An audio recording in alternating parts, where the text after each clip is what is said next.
Welcome to the Business Awareness Hour with Norman, the Awareness Guy. Now, let's start the show.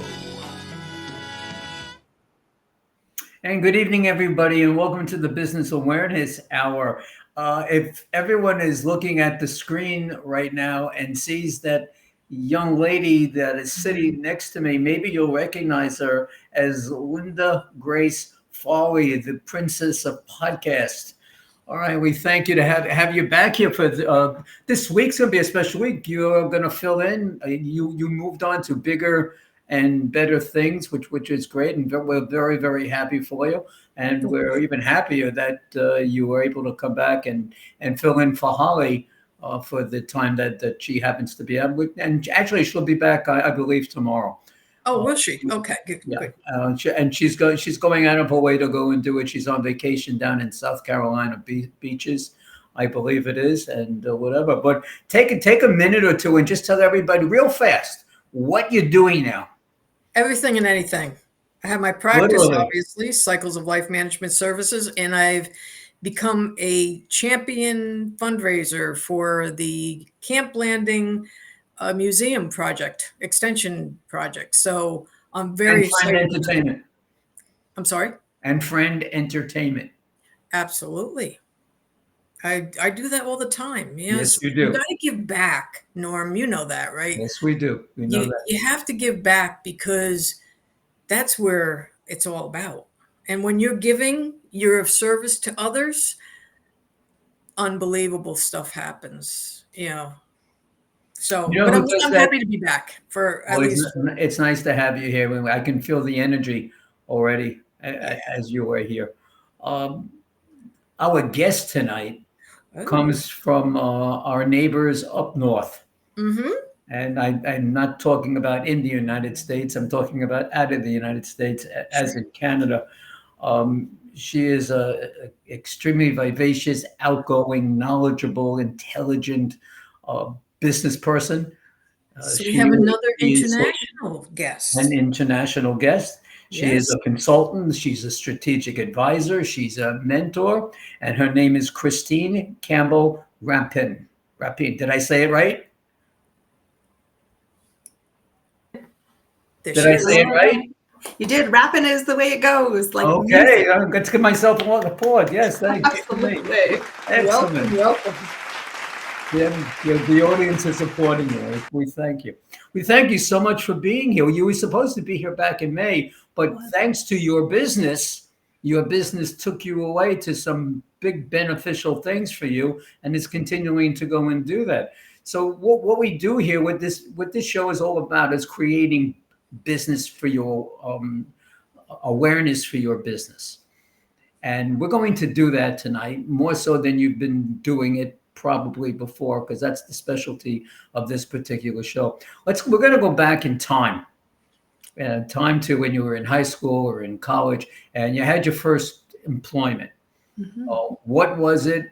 Why did you leave? What did you move on to? Let's start off like that, because we got a lot of territory to cover with you, girl.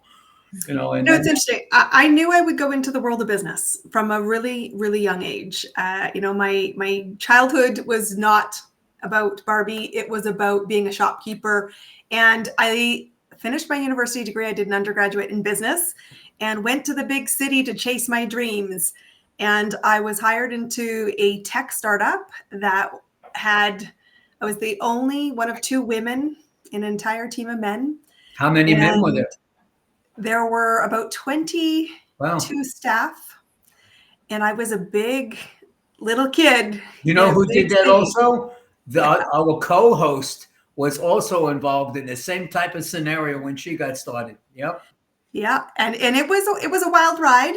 I was actually, unfortunately, I was posting about it on LinkedIn this week because in my first role, I encountered the casting couch. I told my then boss, who was married, it's weird that there are no women. So all things being equal, hire another woman.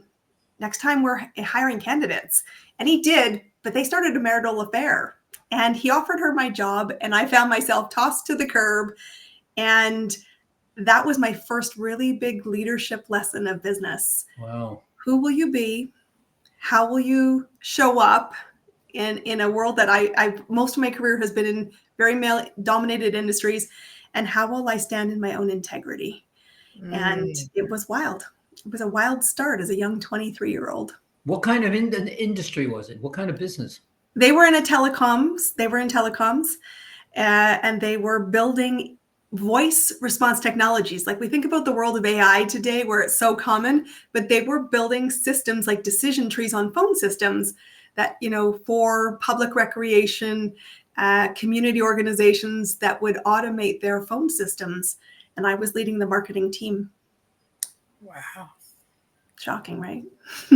Where did that take you? Once you're caught, who doing what, and you moved on, what was your next step? I had my moment. I was in tears, went home back to my mom and dad, and my dad said to me, you get to decide to come home or to figure it out. And I ended up taking a temporary job using my administrative and school computer skills. And it led me to meeting a group of women who started a startup also in the tech sector. And they said, we need somebody who's young, who understands technology. There were 5 people at the company, and they had a $4 million seed funding, and said, we're going to launch a health platform for people that are newly diagnosed with medical issues. And we'd like you to help us figure out how to build communities in the online space. Well, why did they do that? You really didn't have any medical type of I didn't, but I had marketing skills. There you go. And that's what they needed. And the day we launched our project, like, again, we've just been the really early days of technology. We launched a website with 1,000 pages from day one. Wow. Now you, of course, launch with one, but we didn't know any better. And we spent months building this website. And then the moment it launched, we were at a congratulatory party, and I was chatting to our CEO and said, now that you've launched it, now what? He's like, what do you mean? I said, well, how will we help people find it? Like, the World Wide Web's a big place. And so I found myself the next day being called into the office, and our CEO said, you'll report to me now because you knew enough to ask the question.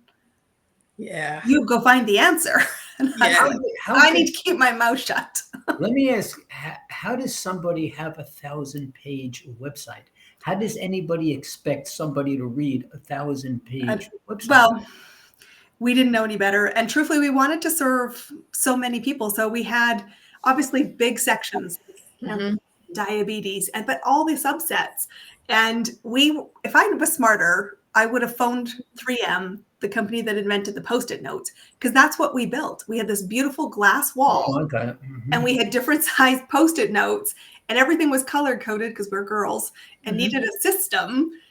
And we said to the tech guys, build that. And they did. But thinking out loud, what you built, 1,000 pages, there's a lot of information on each one of the ailments, like you say, diabetes. Yeah. That was like one-stop shopping. So, and it was all original content. We had a network of my other peers had a big network in the medical field. They all came from the medical world. Sure. Yeah. And we had all original content. Like, we had this very audacious dream. And I now found myself in a new role that I knew nothing for. And I said, well, I'm going to have to go meet people. And so I got connected online to people that were running in Silicon Valley. Yeah. I got to meet the owner of Google before Google became big Google. I honestly thought he was an idiot. Some more, he had the last laugh. And we just had to figure it out. And I think the hallmark of all of my career has been figure it out.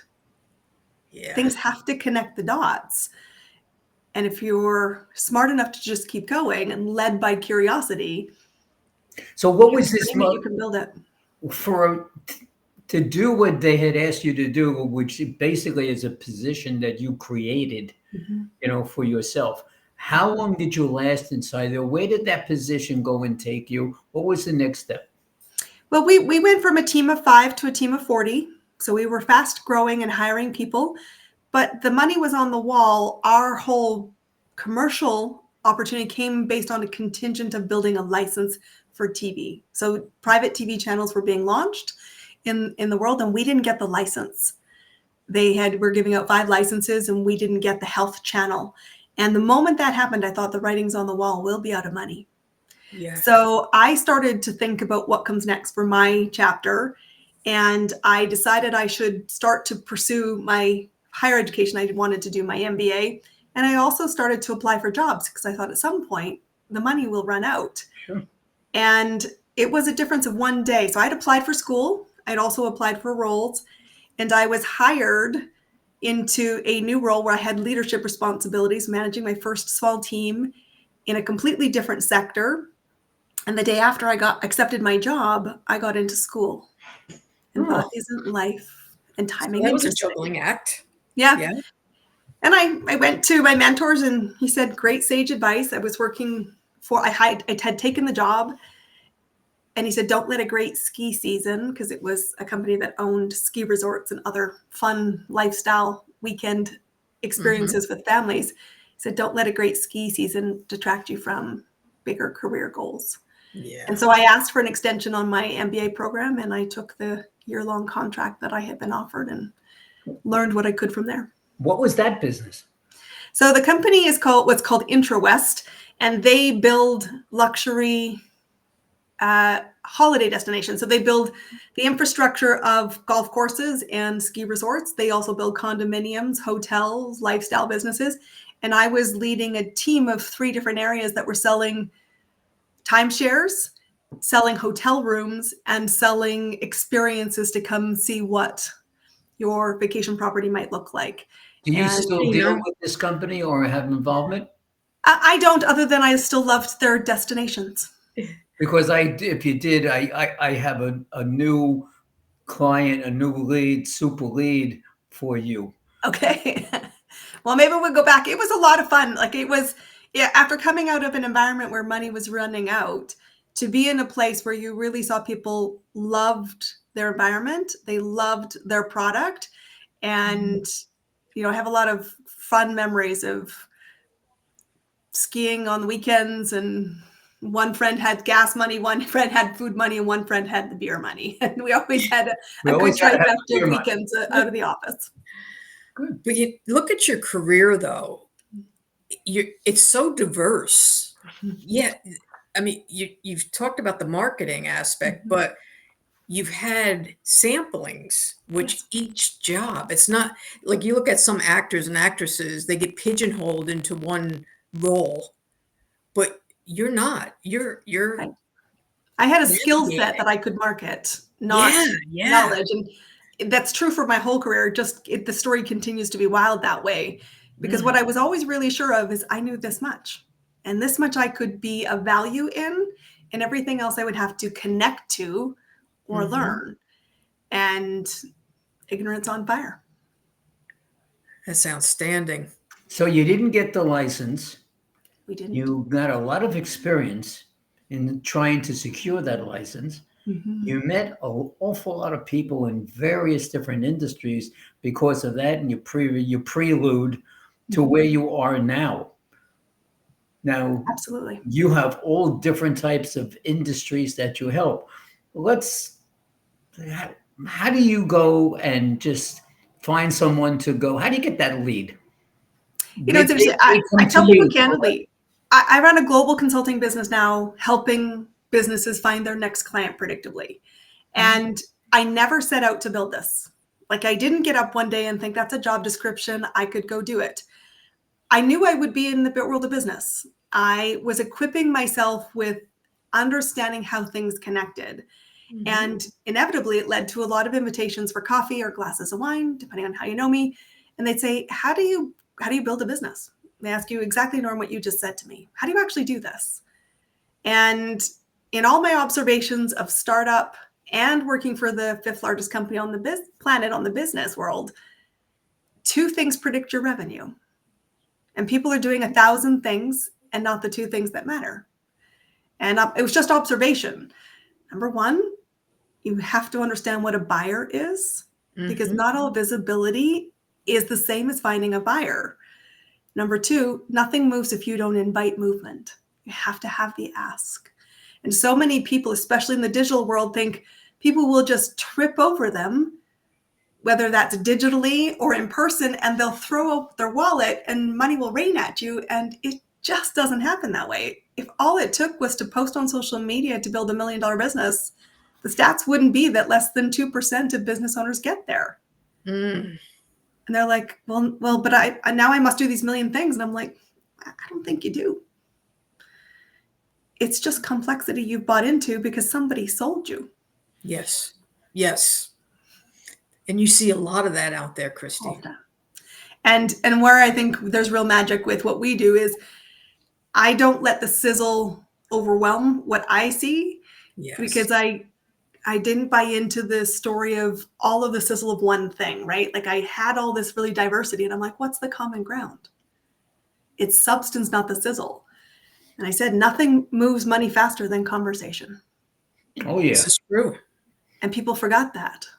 And especially in the world of AI, they're chasing shiny like it's going out of style. And I said, just before we came on air, I just got a ding in my phone saying somebody's just made a payment to buy a program that we're starting in August. I've never met them. We've never had a one-to-one, but she was in a room where we had a conversation collectively 5 days ago. Conversation moves your money, not the technology. Yes. People in the reason, and you know this to be true, they bought into you because what you said resonated with them. Yes. And it's all about having the conversation. I mean, Norm, we know that from how many conversations we've had over the years. And we forget it. And in this world, one of the things that concerns me most about the world of the business and what the AI world brings is you want to outsource what you say to a bot that aggregates 1 million voices into this vanilla, it sounds good, but means nothing. And when you post about it or use this and it creates this mirage, then someone shows up, in a conversation with 3 people and they're like, who is this person? That never happens in my business because I said everything we put out, I don't know how to edit it. It just goes out the way we created it. Yeah. And when people show up, they're like, wow, you really like that. And I'm like, oh no, that was created in real life. Yeah. And people really, really gravitate towards that because access and strong opinions is what people are hiring right now in the business world. How many different industries and or service kind of companies are you involved with? So in my own career where I was an employee or when I was in the back house, so to speak, I worked in 9 completely unrelated industries. Such as? And everything from, we talked about, IT and technology to hospitality. I worked in pharmaceuticals. I worked in consumer goods, everything from, food like PepsiCo and Procter & Gamble. I spent some time in that environment as well. And when I work with clients today, I said, you're the expert in your product. I'm the expert in the business side of it. A product to me is just a product. And that's the way I see it. So I'm going to challenge you to tell me, what does the product need to be? And I will tell you how business runs, regardless of the industry. So out of curiosity, I'm sorry. Now, out of curiosity, in the 9 industries that did you see a common thread? Yeah.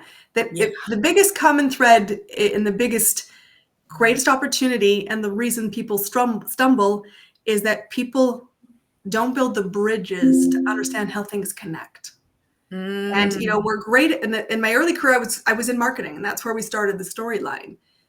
But eventually I got kicked out of marketing camp because I kept saying, well, somebody has to buy it and they need more than sizzle. And so eventually I found myself in business development. But then we would have this beautiful concept that marketing created. We have emotions and buyers that buy into it. And I would look at our team, the operational team, and I said, they can't shine because we haven't connected to them. And we go, you're failing to get it out of the back door. It's bad customer experience. And I realized that the biggest thing across the industries is people don't understand how they connect because most people don't look beyond their own silo. And yet where my biggest strength now as a mentor is I've walked all of those individual areas, and my expertise is the through line. I know how things connect, and I know what questions to ask to bring in great success at all touch points. And that's what creates repeatable success. Oh, you nailed that one. Absolutely.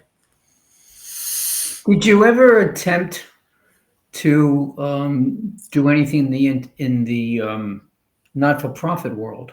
Yeah, I have one of my favorite clients is really heavily involved in the not-for-profit sector, and it's interesting because I think there's often a misnomer that not-for-profits aren't about creating wealth. And I always say a not-for-profit needs cash to be surviving.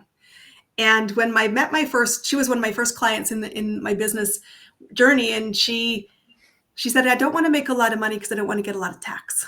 And I said, paying Right. tax is a privilege as a business. It means we're making revenue. And I said, well, who's your favorite not-for-profit? She serves the not-for-profits. She's heavily involved in boards and not-for-profits.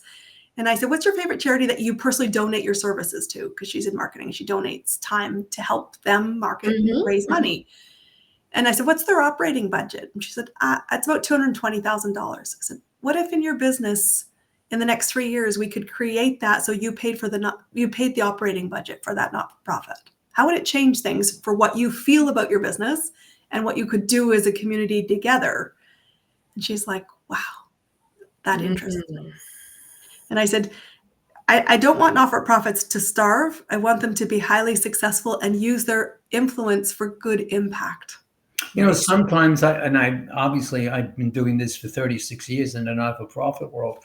I've only worked on a few major not-for-profits. Most of them are small, medium-sized. And what they don't understand is that a not-for-profit organization is a business. Yes, it is. The only thing that they do not do is pay that tax that your friend didn't want to get involved with. Yeah. But you still have to run it as a business. 100%. And there's a lot of misunderstanding about that because people get weird thinking we shouldn't create it. And I said, no, I want you to create a lot of it so you give it all away. Yes. The more you create, the better it is. The more and so I always say every business story. is about business. Every business is about money. And money's just a tool. It's just a tool. It doesn't judge you, doesn't shame you, doesn't do anything. It's just a number. They think it's all going to come from donation. It's not, especially if it's the general public or the people making the donations don't have any idea who you are. Yes. How do you get that awareness out there? Yep. And that's what kind of like created my business.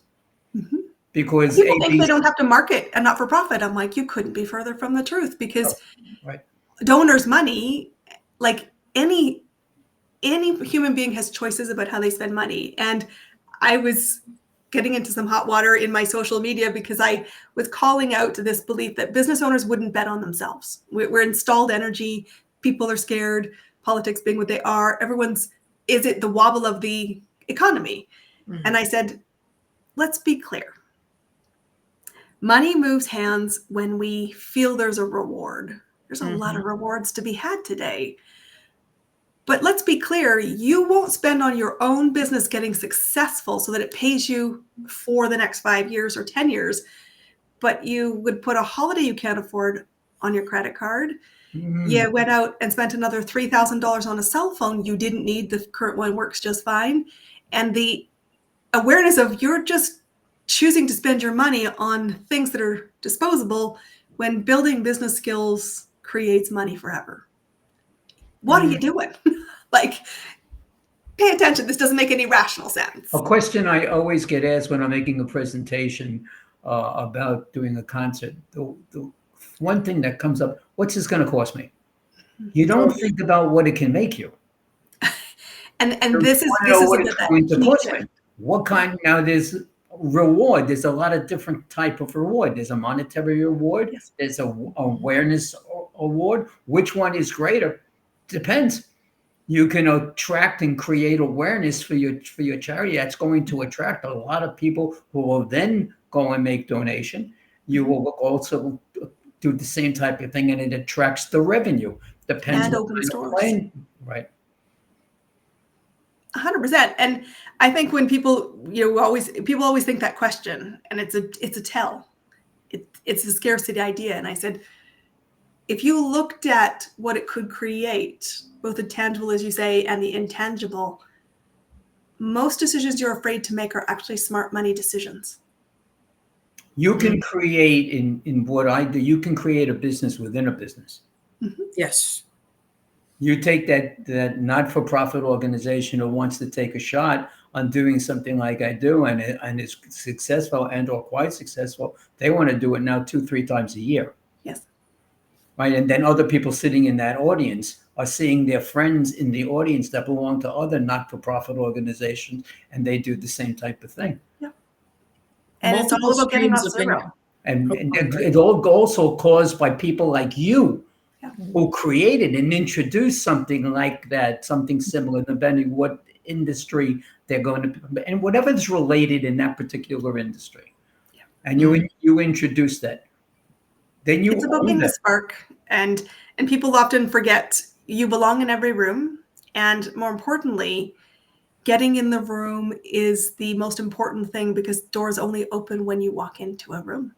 Well, we want to get some people into your room, so we want some people to get in touch with you. So Chris is going to put up our fact-finding sheet to get in touch with you. And can you tell everybody the name of your company and how do they can get in touch with you? 100%. Our company is called Clear Acceleration, because I firmly believe if you get clear, you will move. And you can reach us at 587-434-9944. And if you want to find us on the digital side, my name is Christine Campbell Rapin. Come find us, www.christinecampbell, just like the soup. And then Rapin is RAPIN.com. Come connect.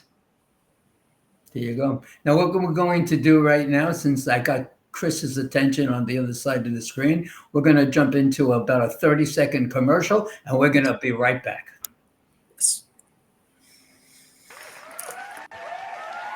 Good evening, everybody, and welcome to Friend Entertainment USA. My name is Norman Wasserman. I am also known as the Music Man. Let me just tell you a little bit about Friend Entertainment. We put on concerts for charities, and we do that everywhere from New York to Las Vegas.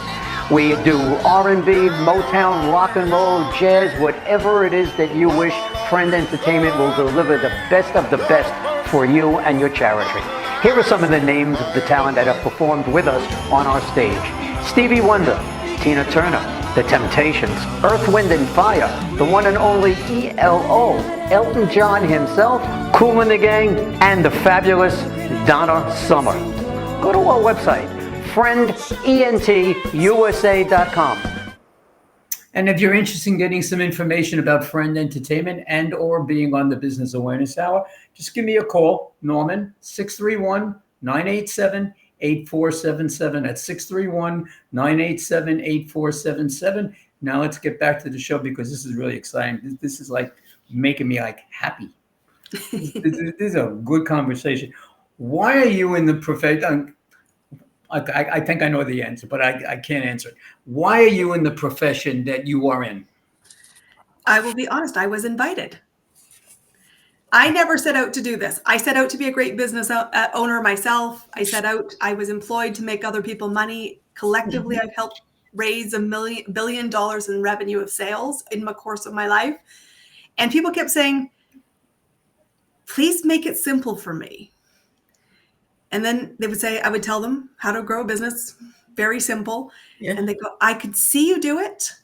I want to do it myself. And inevitably 6 months down the road, 3 months down the road, a year down the road, we cross paths again. And I'd say, what are you doing the hokey pokey for?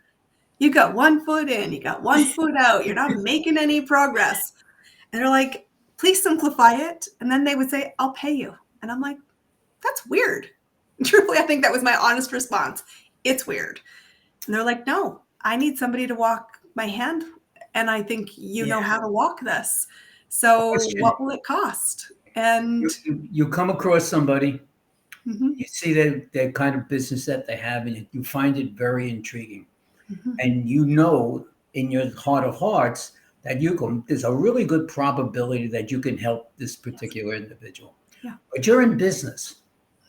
And this particular individual, even though he's got a great idea and a great plan and a good business plan, doesn't have enough money to use your service. What do you do to get this person? Well, the first thing I want to ask them is really, what do you want? Oh, he I'm knows what he in wants. He wants to be conversation successful, and want he it. needs help. Well, to want it and to be willing to work for it are two very different people. And what is the gain is the first conversation. Like, what is it like on the other side if you created the success? How bad do you want it? What are the consequences? You have just a human to human conversation.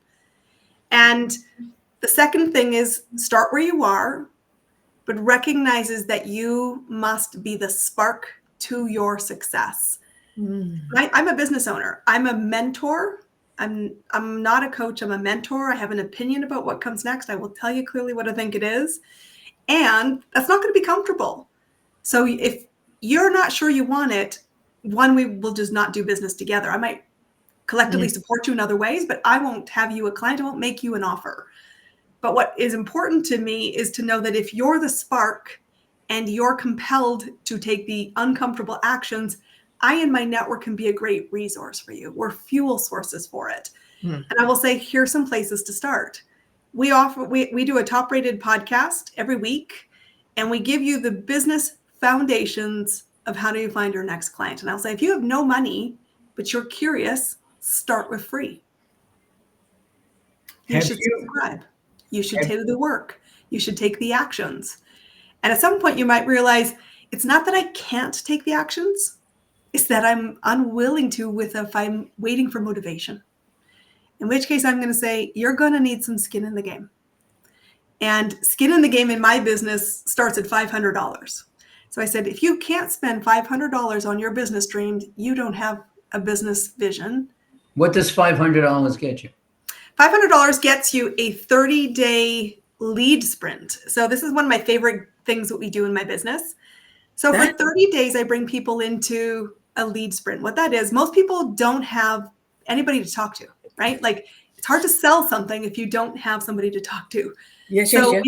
We run this program where at the start of every day for 3 minutes or less, I'll go into an app. We run it on an app called Marco Polo. And in 3 minutes or less, I'll say, today, this is what I want you to do to go find a stranger to talk to about your business. And I give you a suggestion. Most of these suggestions you can do in 30 minutes or less. You won't do every day. But I said, you have exactly the business you're creating, because if you can't find 30 minutes to prospect for the next person who will pay your bills, you are so distracted on everything else. And so for 30 days, you don't have to guess what to do. You just need to listen for less than 5 minutes and just go do it. It's going to be beautiful.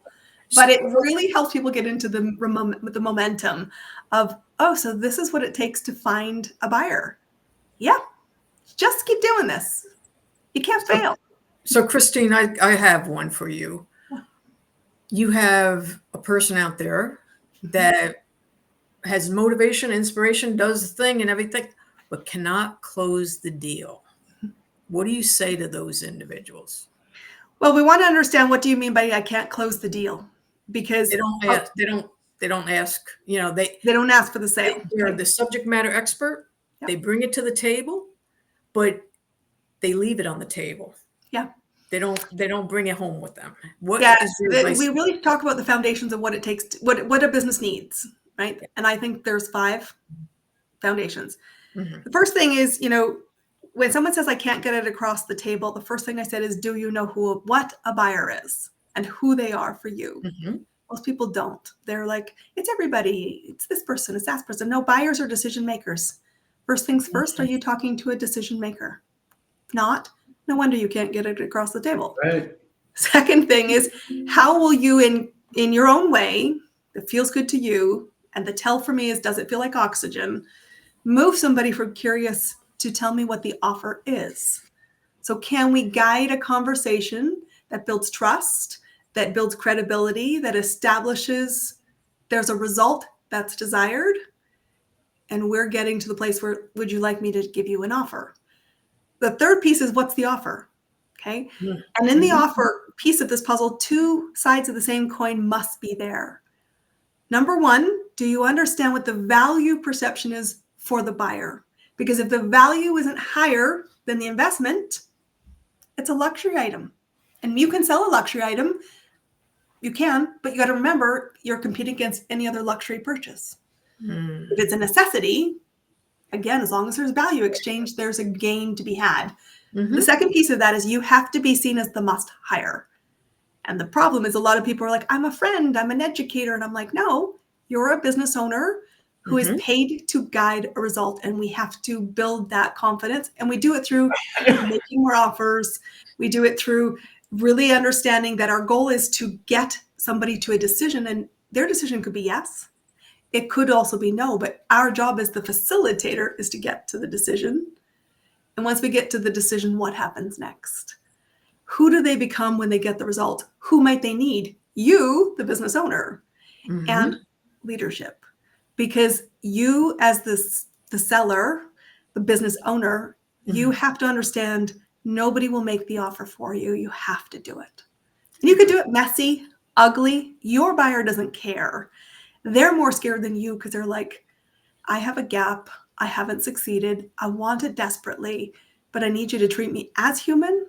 And I need you to help walk me to the finish line so that I can have the finish line I want.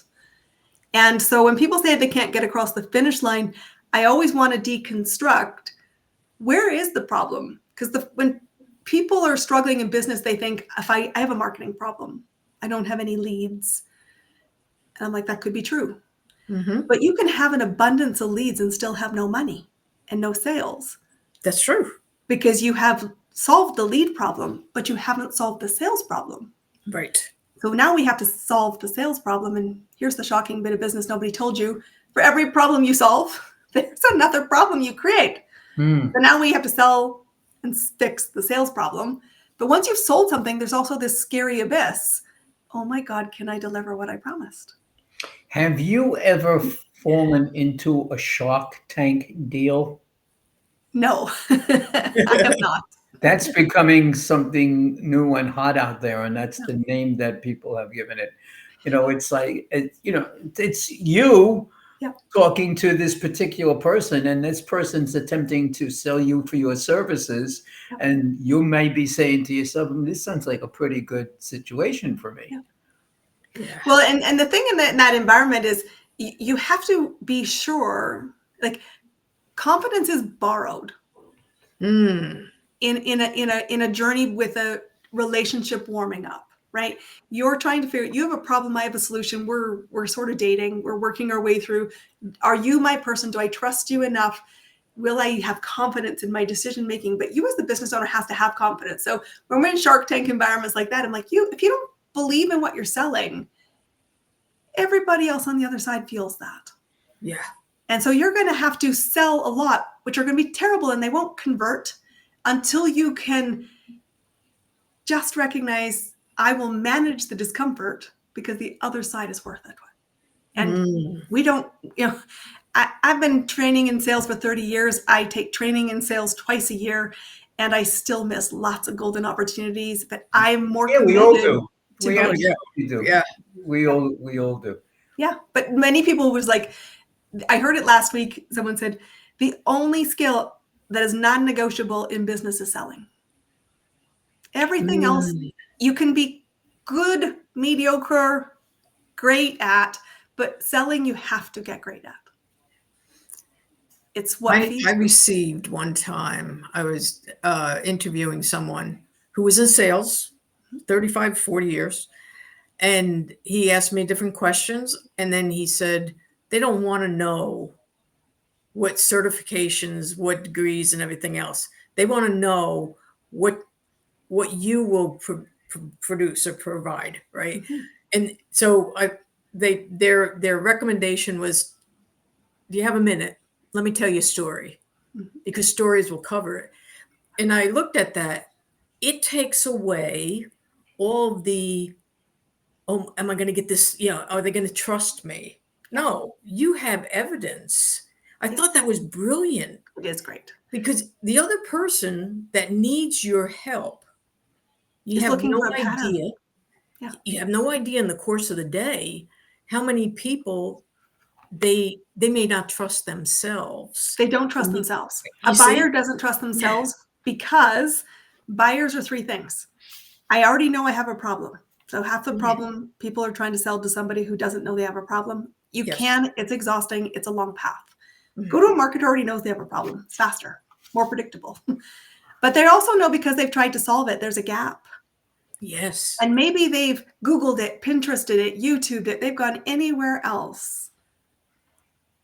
But at the end of the day, they know there's a gap. And so they don't trust themselves because they failed in meeting their own expectations. So what they do say it to themselves is, tell me that betting on you is a good investment and smart money. Yeah. That's like Shark Tank. Yeah. That's just like, let me ask you a question. And you have so many life experiences, business experiences. Is there anything that stands out and is a real interesting story that you could share with our audience? Well, I would love to tell this story of that it isn't a perfect journey. And, when I had an opportunity last week, I was driving in the car going to a family wedding, and you have to be quick to respond because the world isn't going to wait for you to get your stuff together. And I was driving and I was like, this is a golden opportunity. And I had to decide within 5 minutes, am I in or out? And there's going to be dominoes that knock over if I say yes to this because, we don't have blank time in our calendars. Things have to be adjusted. Right. Is this a big enough win? And so I did say yes to this, and I moved heaven and earth to move and make this a reality. But I know to do that now because I've had so many golden opportunities when I just couldn't commit to being responsive. And people say today, one of your hallmarks is being responsive. One of your hallmarks is being clear. I said, I didn't get here because I went to Starbucks on Tuesday with my red notebook. Yeah. I watched a golden ticket watch me by. I gave golden opportunities and I watched other people take them and thought, I am not going to get to the end of my life and say, I wish I had. And it's that choice now that I am going to pursue what I want. And I think there's a time in every business owner's space when you ask me about what if we don't have any money? What if we don't want to commit to the resources? What if we don't want to get off zero? You can't build a business for somebody else. And I watch a lot of people say, I do it for my partner, for my parents, for any number of my children, and do like all of this aspirational things. And it sounds good. And I'm not saying it's not a really good heart, but you're not making the phone calls because they need it. You're making the phone calls because you need it. And I think I always tease the financial advisor community because the world does not know enough about money collectively across industry, parts of the world. We all are pretty uneducated about money, even though we live and use money every day. Financial advisors are a smart thing, but everyone talks about the fact that they do something and they're trying to sell you a unicorn, Freedom 55, retirement. Yeah. And I said, it's not that I don't want that. It's not that I'm now gold. Gold's the biggest topic out there. Well, and I said, but you need to remember that your buyer of today is thinking, it's not that I don't want time and financial freedom. Your buyer of today says, for some reason, my kids came home from daycare and they only have one shoe on. You have kids, that happens all the time. And you're like, well, you can't go to school tomorrow with only one shoe. So today I have to go find $300 to go buy new shoes today. So I need $300. How can you help me find $300? And never mind, if I can't solve that problem, I'm not interested in a unicorn of retirement. And we have to remember that. But, we don't respond to fix our problems. We repeat the pattern. Yes. But you've got to be responsive. And I said, I've had a lot of great success stories, but I've also had moments of I hesitated and I should have bet on myself. Because I'm wired. Biologically, I'm wired to keep breathing. And if I keep breathing, there's a reason for that. Do the ugly, do the scared bit, and also say this should be joyful. You can't make every deal that we go in with the intention of doing that, but we can't make every deal that we get involved in. No, that's why we get to appreciate the ones that we make. Yes, and I think the coolest thing about entrepreneurship is, and it's a word that makes people twinge a little. I get out of bed looking for opportunity. Oh yeah. I love creating sparks of conversation, and I see a through line for a business. I see somebody who I know I could get there, and I said, I want to be opportunistic to say, I believe in you. Yeah. I want to create some more opportunity for you. So I want some people to call you. Love that. All right. So we're going to flash your phone number up there again. We're going to ask you to tell everybody how to reach you. Come find me, everybody. My name is Christine Campbell Rapin. That's Rapin. Phone me, 587-434-9944. Let's commercialize your idea and build you a business that pays you so you can create a lot of impact in the world. I like that. Let's commercialize your idea. That's great. Right, Norm? That is. Now I'm trying to think of some way to use this now. Let me ask you a question. Why do so many business owners struggle to find a client? Why? Yeah, there's two key reasons why this happens. The first is you are not clear who's a buyer, and it's really important you get to understand that while everybody could be a client, it doesn't mean they're a buyer. And you're looking for money to move hand today, not someday. Second piece of this is because we don't know who a buyer is, we stand in the room, what I call the room of enlightenment. You stand in rooms of people who nod at you, who applaud at you, who cheer you on, and who maybe have come from the same background, who come from the same training program, came from the same places that you hang out, and it's comfortable. And you're thinking, well, I'm busy in that community. I have one-to-ones in that meeting. I have comfort in that meeting. And I said, that's not the room where the buyer is. The buyer's in the dark, and you're hanging out in spaces that you're in the wrong room with, and you stay there far too long. That's rich. That is true, rich. right? We're all like, oh, I stayed in that room way too long. And it's not that you can't take the friendships and the memories and the opportunity there, but if your goal is finding your next client, that's a distraction. Well, I've heard the terminology, oh, you got to find your niche, but you put it in such a way that it makes more sense than finding a niche. Because if someone says, oh, well, what's your niche? Well, I don't know. Do I want to work with women who over the age of 40? Well, yeah, I can. But then do you have an opportunity? So you're focusing on that. Yeah. But maybe there's a woman that's 25 that could use. So what would be your recommendation with finding, I'm not sure if you want to say niche. Yeah, but I'll talk about how I see that differently. So yeah, I think one of the challenges is for people who've ever spent time in the world of corporate, it's like, I want to describe the niche. So they're from Boise, Idaho. She's got red hair, 2 dogs, a cat, and you create this marketing avatar. Okay, there's a lot of things that's good for, but finding a client, it's useless for. Because the guy in front of you in the lineup, if you're just listening, could be your next client. So I always say to people, just because they have an attribute doesn't make them a buyer. Our goal is to find the buyer. So if you think about a client lives life on a continuum, solving one problem after the other, you get to decide the intersection point where you want to connect to them, where you want to serve them, where you want to interrupt them. And to me, that's what a niche should be. I solve one problem. I don't care whether you have red hair, you come from Boise, Idaho, you live in New York, you have this business or that business. I solve the problem, and the problem is the niche, not the demographic. And when I do that, I can really spot the pattern. I can look for the pattern, and I have the ability to bump into it to spark curiosity. And the whole goal was movement. So for me, it's easier to think about what problem do I solve than who has this problem.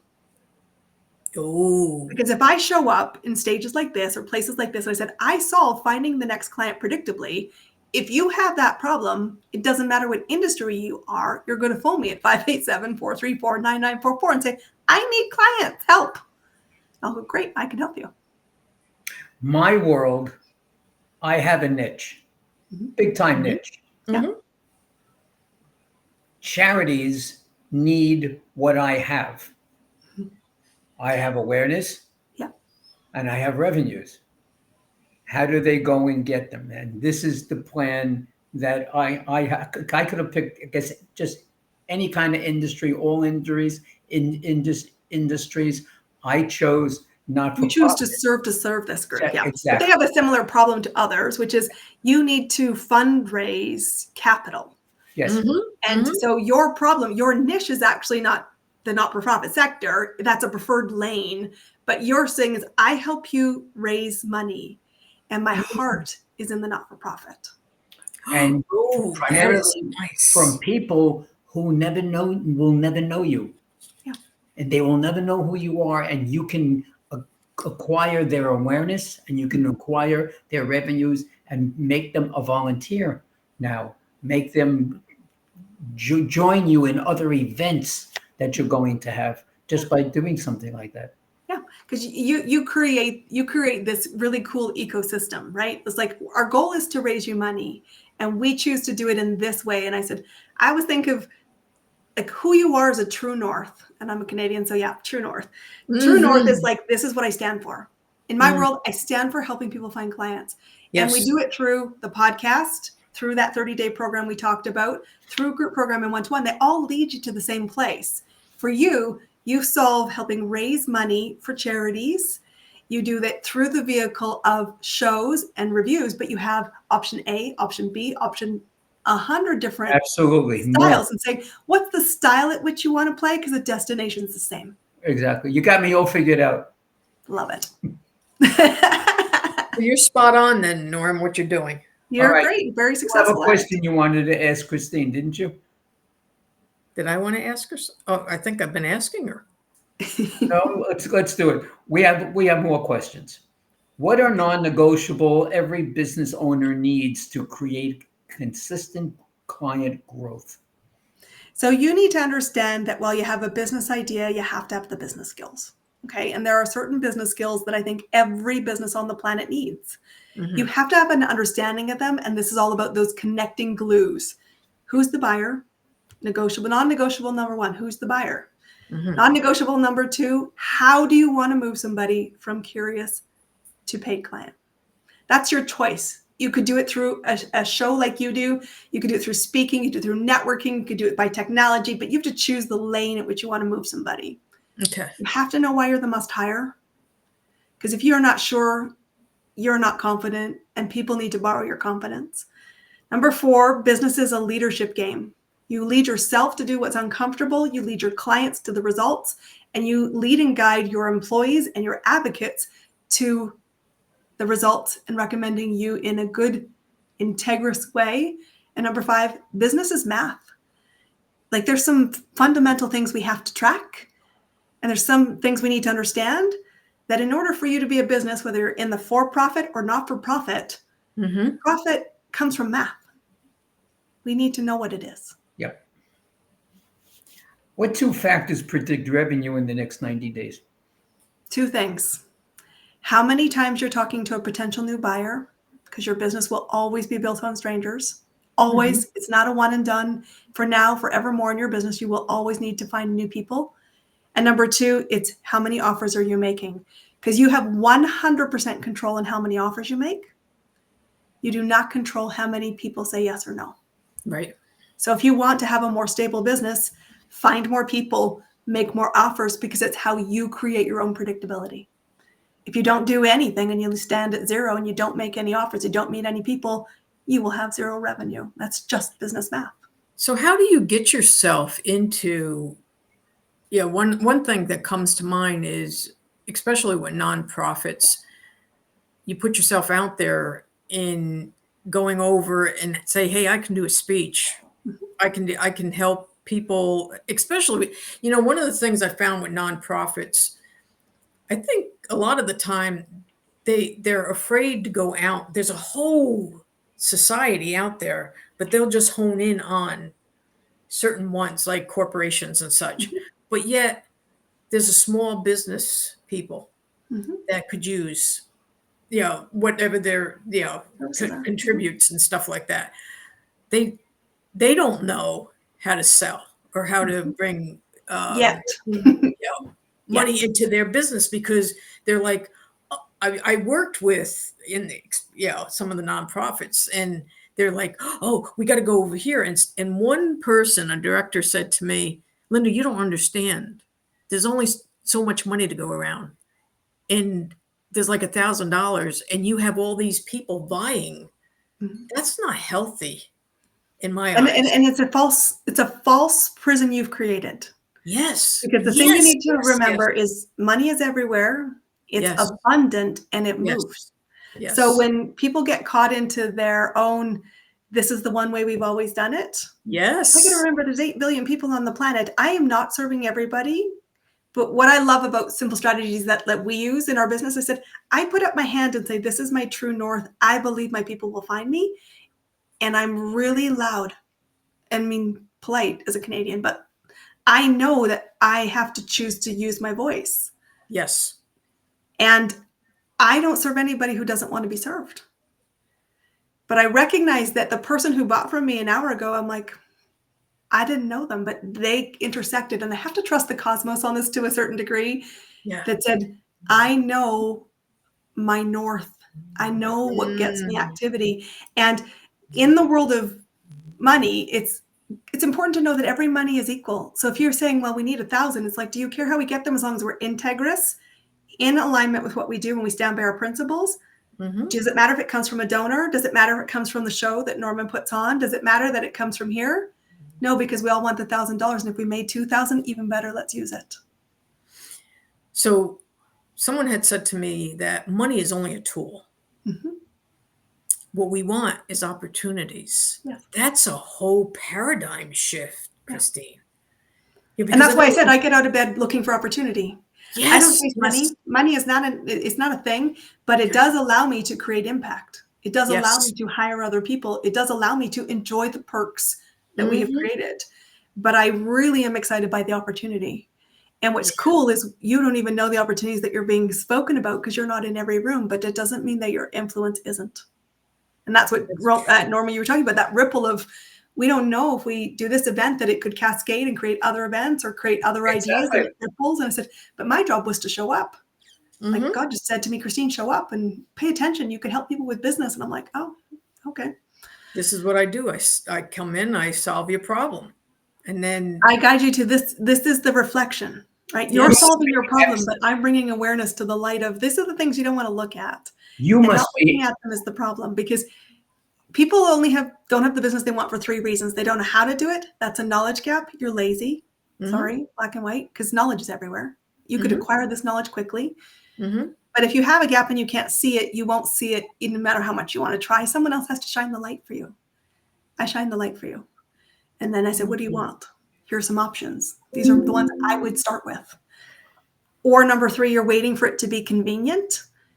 And building anything great doesn't come when it's only convenient. So you have to have that certainty that it's going to be worthwhile, because you have to live through the growth, which is not comfortable, to be on the other side, which is what you want. It's not that you sought the growth, you sought the result. Right. Wow. And the result is always worth it because it's a personal choice. Yes. You're the spark. Other people around you are the fuel source. You were the spark for tonight's show. I will tell you my that. My goodness. And you know, and as we're winding down, I'd like to ask all our guests, what would you like to say to the people that are out there watching you? Besides, give me a call. Yeah, I would say it's not too late. You know, don't buy into the sky is falling. Don't buy into it's too late. Don't buy into you can't do this. No business owner I know started with every tool they needed from day one. You're not behind. You're not at a disadvantage. You can equip yourself forward. So I want to call you forward into hope. I want you to call you forward into, if you want it, pursue it. You're the spark, because that spark, the biggest question I ask anybody when we contemplate, like, what are our services, is I have to be clear that the spark is lit, because I can't light it for you. I've tried. It's not effective. I'm writing things down here, and you're leaving, and I'm writing things down. That's a good sign. Wow. Okay. Wow, this has been profound. I want to give you a round of applause, Christine. I am so happy that you postponed the show instead of canceling it and moving it forward. So we thank you so much, you know, for being here tonight. You did a bang up job, and people. Let's see. Let's do this again. Okay. Clear acceleration. You're going to give Christine a call, 587-434-9944. That's 587-434-9944. 9944. She's the best. Give her a buzz. Ask a question. You don't have to sign on the dotted line. Just ask the question. And This is did have always to a sign- conversation. If If you I did can have help to you, sign on the dotted line, her price was. I was really shocked when you said $500. $500 for 30 days is nothing. And That's- yes, we do other things. If you But if can't you afford really the just need to be told what to $500, do, then I will tell you. that's it. And I just want to say thank you, Christine, for doing what you're doing, because there's a lot of people hurting out there. And they need your support and your help. Absolutely. I'm here to Absolutely. help. So Thank you for again, that. thank Yes, you so much. indeed. Thank you for being here, and thanks everybody for tuning in tonight for the Business Awareness Hour. And we'll be back tomorrow night, and we'll be back on Thursday night. So come back and join us. I've got some surprise guests and some interesting people. So thank you so much, everybody, and good night. Good night.